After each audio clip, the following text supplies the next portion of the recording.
Uncle একটু খোলেন, আমি ব্যাচেলার। আঙ্কেল আসসালামু আলাইকুম। ওয়ালাইকুম আসসালাম। কি ব্যাপার, তুমি এত ভোরবেলায়? ও ভাড়া দিতে আইছি, ভাড়া বাড়ি ভাড়া। বাড়ি ভাড়া? আজকে বাড়ি ভাড়া দেবা? আজকে তো তোমার 14 তারিখ, তুমি তো বাড়ি ভাড়া দেবে 1 তারিখে। ও আজ 14 তারিখ? আরে আল্লাহ, আমার তো মনেই নাই 14 তারিখ। আজ ভাড়া দেবো কেন?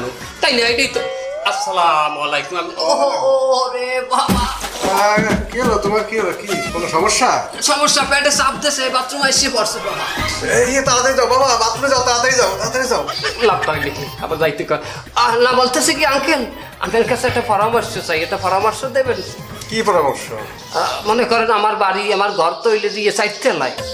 এখন এই এত দূরে 4 তলা বাইঙ্গিয়া এইটি সিঁড়ি বাইয়ে উঠমু, এই উচ্চ চাপ লইয়া, এটা কি ঠিক হবে? আচ্ছা, পরামর্শ যখন তুমি চাইছো, তো পরামর্শ তোমার একটা দি।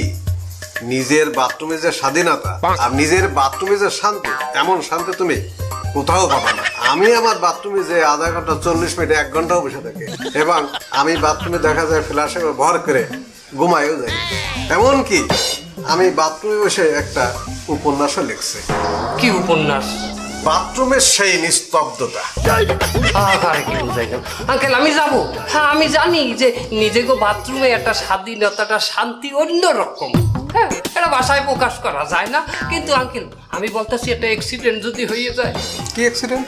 এই উচ্চ চাপ লইয়া যদি আমি এখন সিঁড়ি বাইয়া 4 তলায় উঠতে যাইয়া 2.5 তলায় বই যদি ডেলিভারি হয়ে যায়। ডেলিভারি মানে কি? মানে বাথরুম হয়ে যাবে তাই? কি বলতেছো তুমি? ওখানে মনে করেন ডেলিভারি হইলে যে কঠিন পদার্থ নির্গত হবে, সেটা তো স্ট্যান্ড বাই ওখানে দাঁড়াই থাকবে না, কঠিন পদার্থ তো কোথাও যাবে না। কিন্তু তরল পদার্থ যেটা নির্গত হবে সেটা তো চলমান। নিউটন কি